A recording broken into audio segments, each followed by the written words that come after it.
Good evening. This is Crime Classics. I am Thomas Hyland with another true story of crime. Listen. That's the way a room sounds. A particular room in a narrow street in Edinburgh, Scotland. Someplace in the wall there was a drip. When the room was still, when there was a lodger in it, asleep, that was the sound. But listen again. That's the way it sounded when it rained, because the room was just below gutter level, and the rainwater rushed by the room's only window. Many lodgers caught cold in this room. They were lucky. Many other lodgers wound up on a dissecting table. They were murdered. By Mr. Burke, who smothered, by Mr. Hare, who held. So tonight, my report to you, if a body need a body, just call Burke and Hare. Crime Classics, a series of true crime stories from the records and newspapers of every land, from every time. Your host each week, Mr. Thomas Hyland, connoisseur of crime, student of violence, and teller of murders. Now, once again, Mr. Thomas Hyland.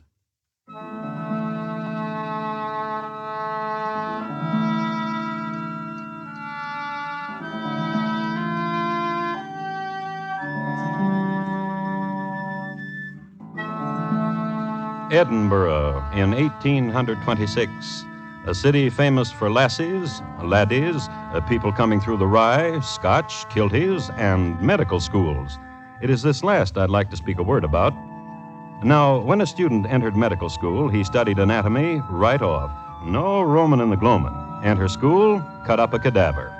Except there weren't enough cadavers. Executed criminals were the only legitimate source of supply. Therefore, a new occupation sprang up and flourished. Grave snatching, piecework in corpses, rob a grave of its contents and sell it to science. Yet, the supply didn't meet the demand. So, as in every profession, there were those who looked for shortcuts. Burke and Hare came up with one. They owned that room I told you about. A room in Tanner's Close. I'm tired of waiting for him to die, Burke. Go look at him. Yes. I can't tell whether he's breathing or not. The old man's so skinny, so sick. Hear if his heart beats.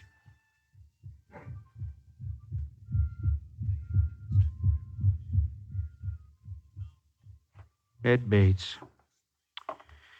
Such a skinny man. Such a sick, skinny man. Such a sick, skinny old man. And he will not die. Burke, Aye? the other who sought lodging here and who died, brought us £8. Aye? This one, Aye? he's older than the last. Dr. Knox will not be happy of him. However, we should not accept less than £8. Aye. Hare. Is there more whiskey, Hare? Nor food. Oh. Nothing. Nothing save an old, sick, skinny man who takes space and will not die. It's so cold here. So cold. Oh, my hands be numb. Whiskey would warm them from the fingertips. From the fingertips... Hare. Aye? Hare. Say it, man. If this old man were to die this minute, If we were to stuff him in the tea chest this minute, walk with him to the anatomy laboratory of Dr. Knox, and Dr. Knox pays upon delivery, we would have whiskey in a half hour from now. well, that is if this old man were to die this minute. But that would be murder. Twould. Have you ever done a thing like that? No. Such an old man to lie sick, to suffer in a cold room, wet room. No family to give him comfort. Poor old man. Burke, Aye? to kill him would be to bruise him. Dr. Knox perhaps would not accept a corpse unprettied by bruises. However, What? if I put my hand over his nose and mouth like this. Jamie, at such a time like... Oh, such a time to come.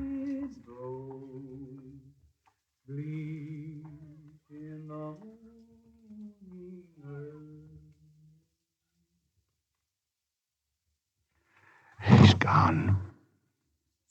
Hold his feet, Hare, so he'll not kick. Aye, lad, like that. Is he dead? I'll listen to his heart.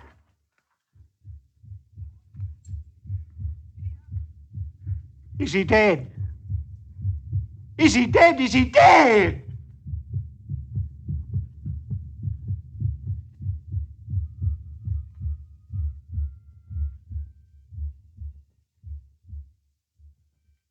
Is he dead? Dead.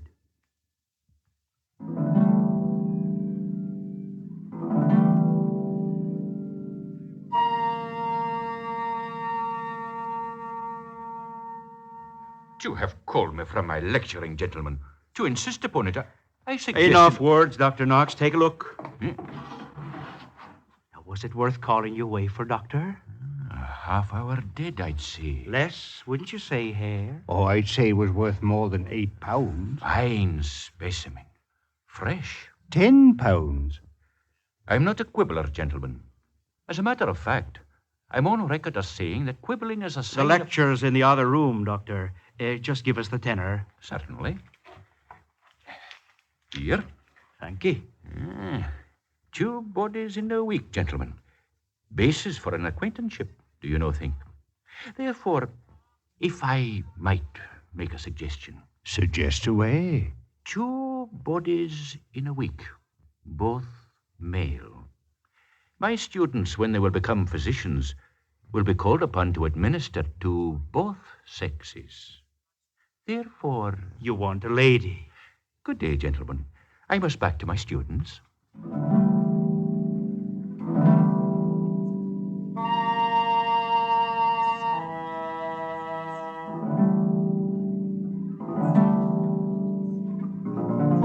Dr. Knox had more students than anybody. He was much admired in the city of Edinburgh, a man of culture and wit and an excellent surgeon. A democratic man, he got along as well with the aristocracy of the city as with its murderers. A proof? Ain't that Dr. Knox a nice gent, Hare? A ruggy-boo, a danny man. Proof, as furnished by Burke and Hare. 2 fellows with 10, less what they paid for a bottle. He said he wanted a lady. Have a drink. Aye. A real ruggy-boo, that Dr. Knox. Have a drink. And, arm in arm, they walked through the slums of Edinburgh. And they looked fine against this background.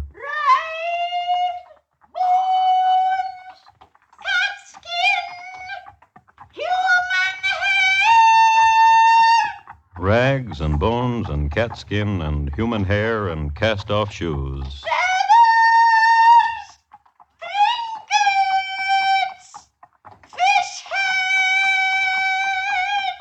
Trinkets and fish heads. Second-hand goods purveyed to people who were dying the instant they were born.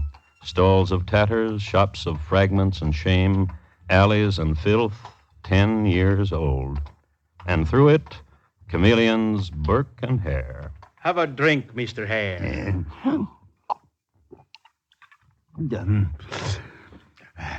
Have a drink.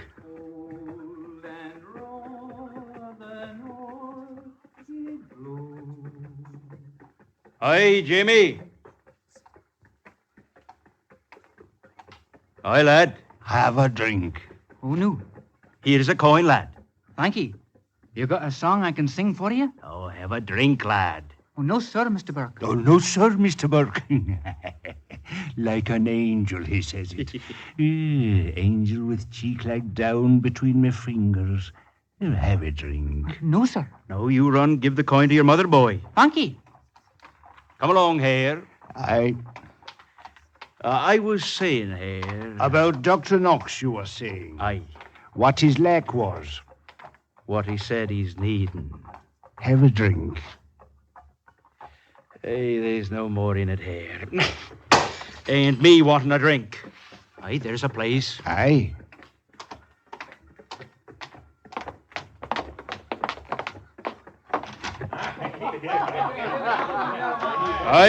Aye, barman. A bottle of your finest. Aye, that's the word, barman. The finest. The finest for Burke and Hare. Have a drink, Mr. Hare.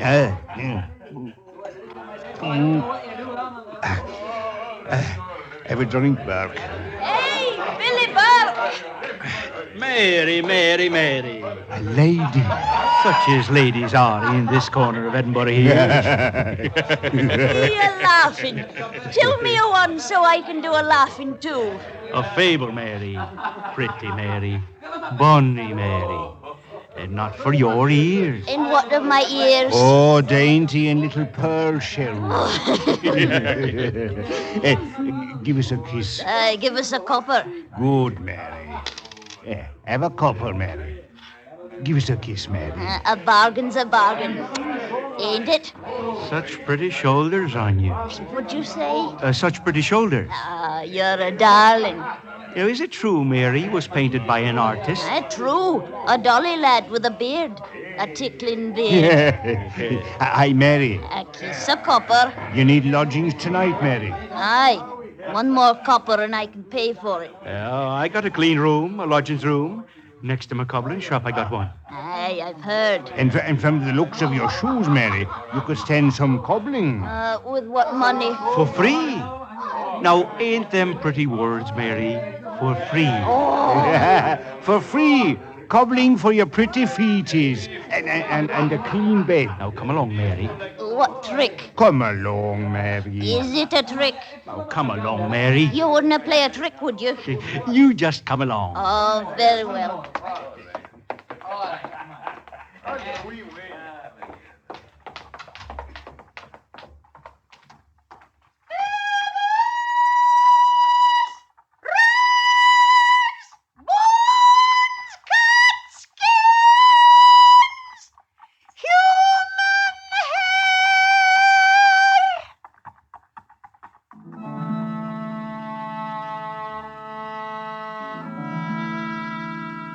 So Burke and Hare and Mary Patterson went to the room under the gutter, and Mary took off her shoes to cobble. And she lay down in bed to sleep. She was very beautiful.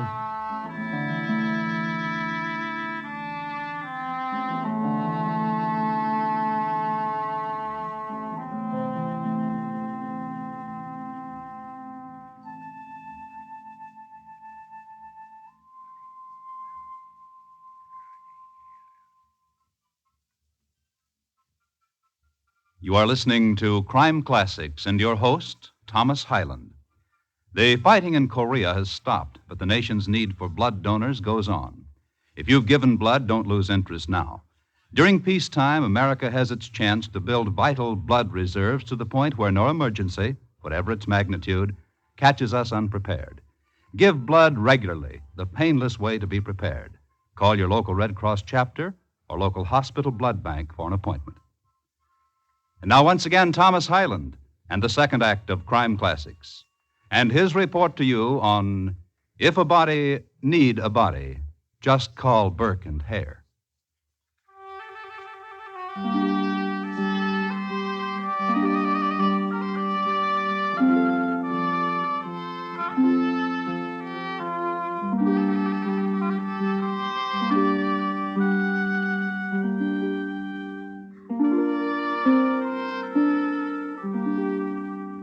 In the winter of 1826, Edinburgh was a-talk again about the latest appearance of the Loch Ness Monster.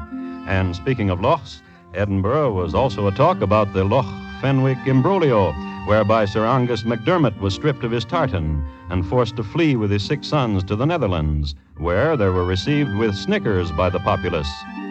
Having been thus rocked, Edinburgh was little prepared for what was in store. For in Tanner's Close, a street that spilled into a pigsty, there lived 2 men. As sure as my name is Billy Burke, she's a pretty. And Billy Burke's friend, Billy Hare. Aye, and a bonny sleeper. Aye.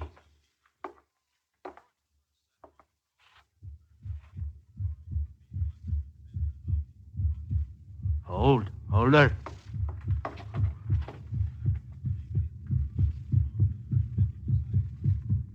Is she dead? Is she dead?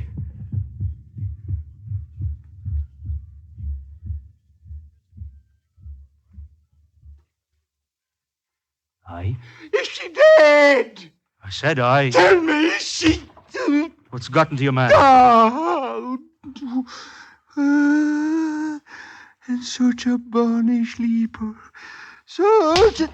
Why must I slap you so, man? Tell me a thing, Burke. Aye.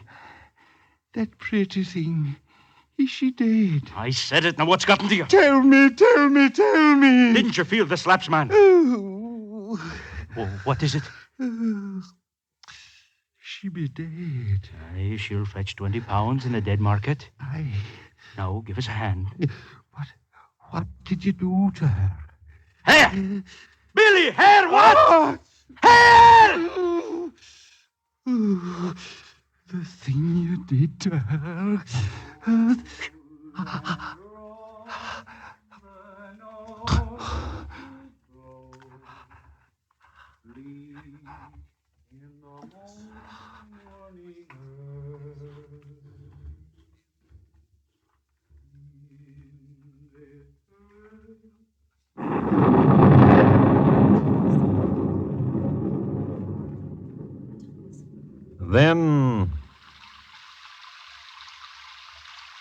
Then, you remember, that's the gutter right above the only window in the room. Then, Carrying her in this rain. Let's wait a bit. Maybe it'll stop. and they sat there, the two of them, their presence making complete the nightmare scene. The room of moistened shadows, of a girl dead, of a heaping of rags in the corner, clothes of two others who had died there. And outside, the thin yelping. And outside, the thin hand still outstretched.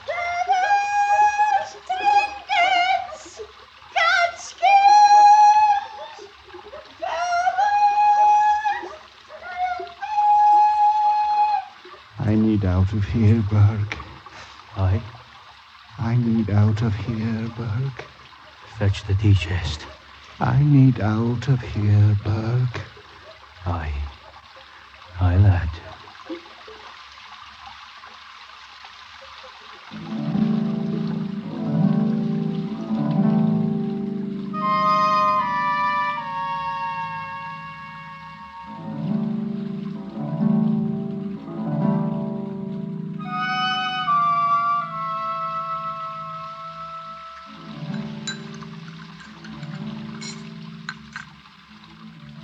It was pleasant that you invited me for tea, Dr. Knox. A ritual, sir. To all who come to me to learn. I like to get to know my young doctors. No doctor yet. But as good as one. It is said from London north to here, in all of the cities, there is no greater teacher in the field of anatomical study than you, sir. They say that. Wherever doctors gather, those who have studied with you are assured of a future. Hold your thought, young man. I'll return in a moment.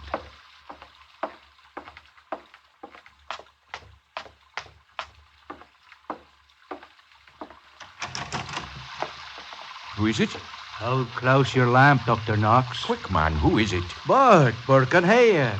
And the teachers. Oh, inside. Quickly. Huh? Well, what have you? You made us suggest the last time we were here to deliver, Doctor. Well. Show him. Aye. Now, hold close your lamp when you look what we've brought you. Good. Good. 20 pounds good. That good? Yeah. 20 pounds. Here. Thank you. What? What's the matter, Doctor? Why is her hand clenched so tightly? Why, I'm sure, sir, that... Well, let's have a look. Yeah. Let's tighten. There.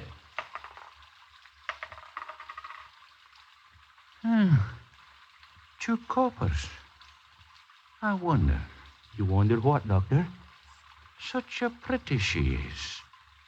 Why to be clenching so tight to two coppers in her hand? Why, I wonder that too. Aye, and so do I. I have a guest. Good evening, gentlemen.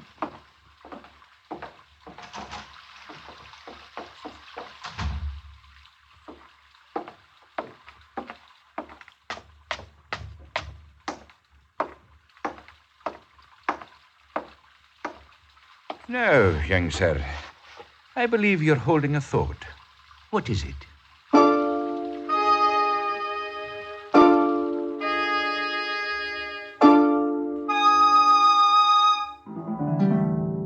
Eventually, it stopped raining, and life went on in the alleys of Edinburgh. And over the counters and stalls, the second-hand things were bartered for, became necessities for a time, and were bartered again. And from these alleys, 16 people known disappeared. 16 people to whom death, too, was somehow second-hand, having known dying every day of their existence. One of them... 20 pounds lie fairly. Give the boy a copper, Mr. Hare. Aye. Here, catch. Unky. Now, come along and I'll cobble you a pair of shoes, lad. Oh, I don't... Oh, for free, lad. For free. Funky. And 2 days later, around the corner and down the street and up a hall and through a gate and up a walk and through a door. Now, if you'll come closer, young doctors, you will see how an incision from the umbilicus to this point, the sternum, then laterally Dr. to... Knox. A moment, please, sir, and I'll answer the question. Such an incision made with... Dr. Knox. Oh, such insistence. Very well. Not very well at all, however. I'm sure this boy has been murdered. Murdered? 2 nights ago, I saw this boy. He was singing a song in Tanner's Close. Tanner's Close? That garbage scow? This boy is known as Jamie. I know, for I spoke with him. And he sang a song for me. And he was well. And, sir? Aye? There is a bruise here. Come, close here. At his throat. Surely that is a bruise. Young sir, what are you after? So much talk of how bodies are obtained for dissection. Therefore... Young sir, what are you after? Surely you would not condone murder as a source of supply. Young sir, you have not answered my question. When I have asked you, what are you after? I mean, is it to become a physician? Yes, sir. And a healer? Yes, sir. And knowledgeable in your profession? Yes, sir. Then admit, sir, that the study of the human body is a prime requisite. Of course. Return to your place, sir. Yes, sir. The incision I now make from the umbilicus toward this point on the sternum, and thence laterally.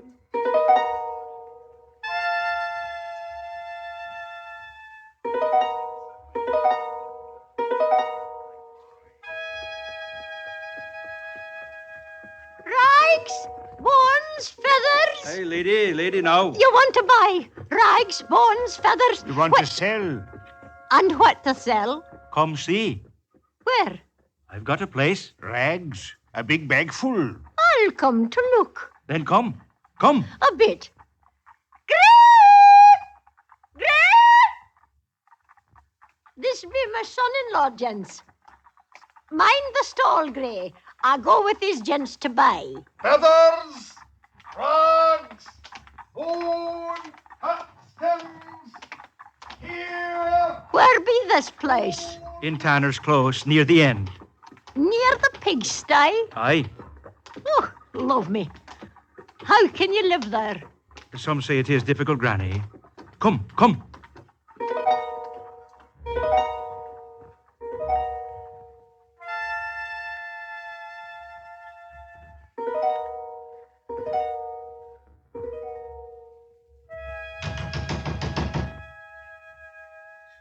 Open! Open! Granny! Mimsy! Granny! Oh, no. What is she?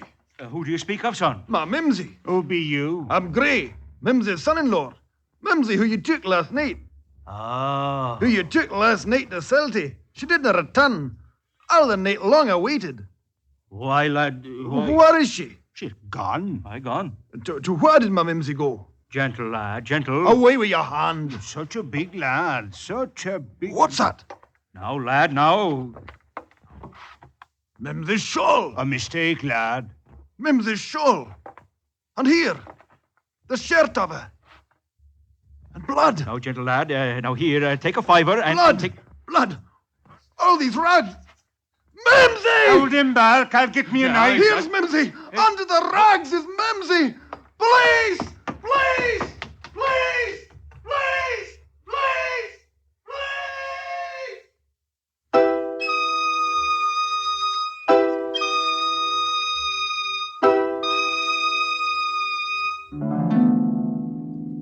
The boy finally got himself understood by the police.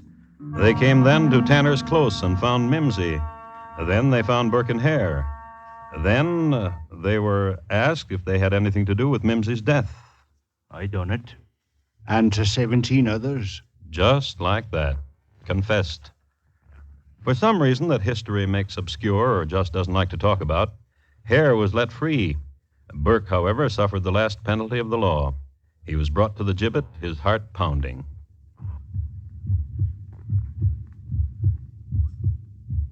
The rope was placed about his neck. And his body was delivered to Dr. Monroe's academy, where it was dissected by young sirs on their way to becoming doctors. And Dr. Knox, buyer of murdered men, he fled from scandal and disappeared. But one source has it that he was seen some 10 years later, walking the narrow street in Edinburgh called Tanner's Close, walking northward toward the pigsty.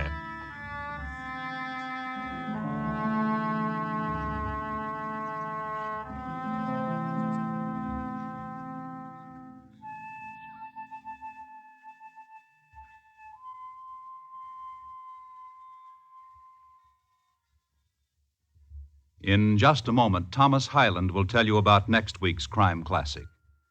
Burke and Hare, tonight's crime classic, was adapted from the original court reports and newspaper accounts by Morton Fine and David Friedkin. The music was composed and conducted by Bernard Herrmann, and the program is produced and directed by Elliott Lewis. Thomas Hyland is portrayed on radio by Lou Merrill. In tonight's story, Jack Crucian was heard as Mr. Burke, and Jay Novello as Mr. Hare.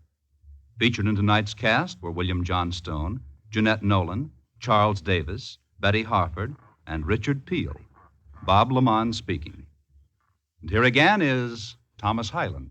Next week, Washington, D.C., on the night of April 14th, 1865. My report to you will be on the assassination of Abraham Lincoln. Thank you. Good night.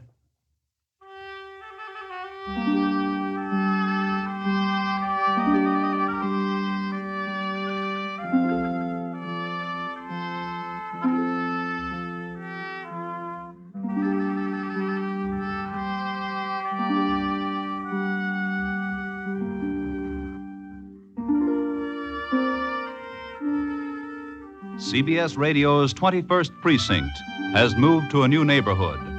Follow the exciting work of Captain Kennelly and his 21st Precinct every Friday night on most of these same stations starting this Friday. Don't miss the gripping case of the LD number 80, revealing a great human story behind an elderly man's application for a gun permit on this Friday's 21st Precinct program. America listens most to the CBS Radio Network.